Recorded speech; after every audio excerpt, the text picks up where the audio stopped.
Kayo'y aking pinagpala, aking mga anak, sapagkat damanin niyo ang aking pagliligtas at aking pag-iingat sa inyong lahat. Kung kaya't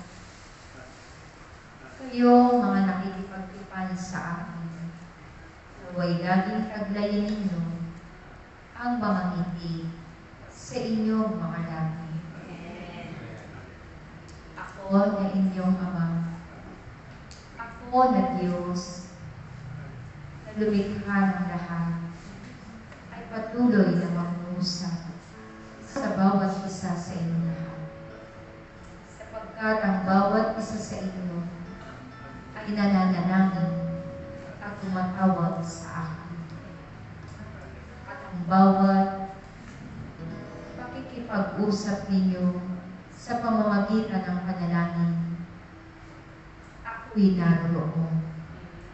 Kaya't aking mga anak, mapalad kayo sapagkat naitatak ko sa inyo ang aking pangalan.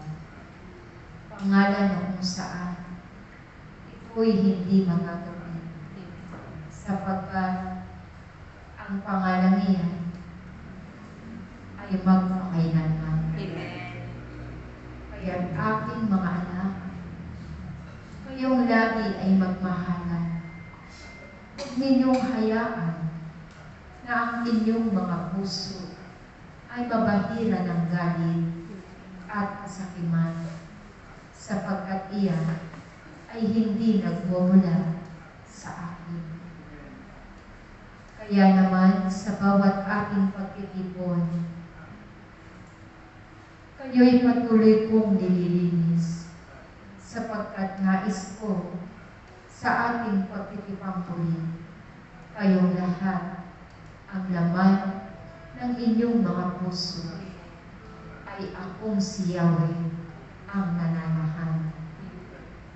Kaya't sinasabi kong mapalad kayo, sapagkat ibinibigay ko sa inyo ang mga bagay na magbibigay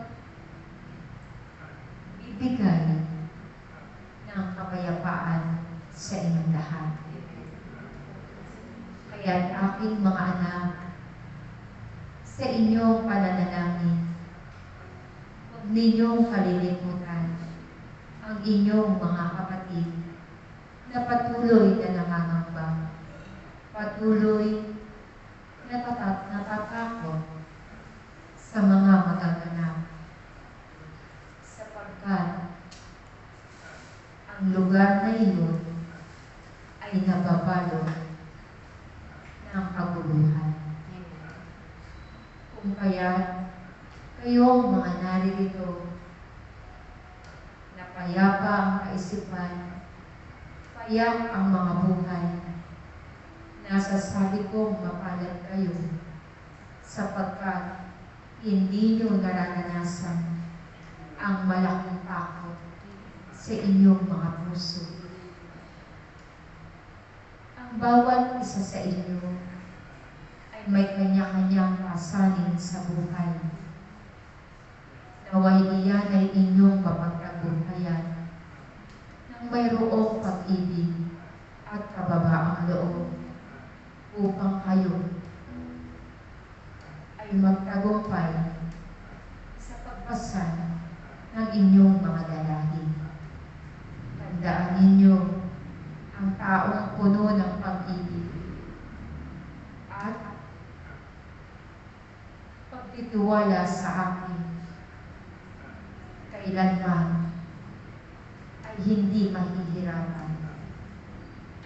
Kaya't lagi kong ipinagtatagubilin sa inyong lahat na kayo ay magkaisa, magkaroon ng isang puso, isang damdamin, at isang layunin na kung saan kayo'y magdala sa akin ng mga tupa,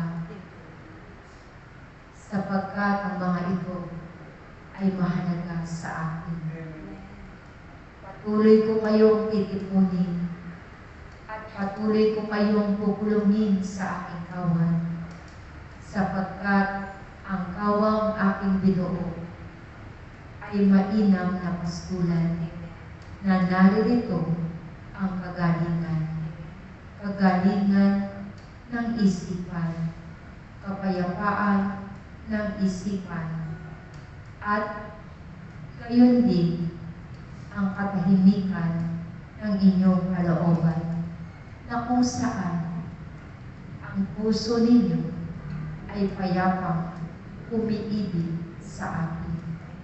Kaya't aking mga anak, kayo ay patuloy na magsisunod sa aking kalooban upang matamo ng inyong angkan ang aking pagliligtas sa panahong paparating. Kayo ay laging manalangin at tumawag sa aking pangalan.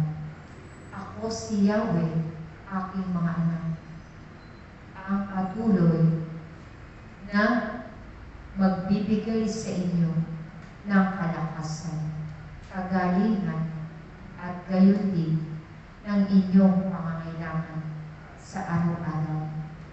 Kayo'y magkaisa at kayo ay magmahalan.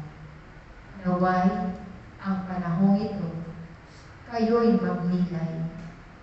Pagnilayan ang buhay ng Diyos na tagapagligtas, na kung saan ito ay makapagbibigay sa inyo ng liwanag ng buhay, at gayon din makapaghahatid sa inyo ng buhay na walang hanggan.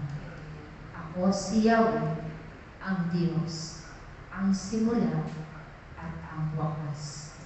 Kayo'y naririto sapagkat akong si Yahweh ay mangungusap sa inyong lahat. Maraming salamat sa inyo, aking mga anak. Naway taglayin ninyo at tanggapin ang kagalingan sa aking pangalan. Maraming salamat sa inyo.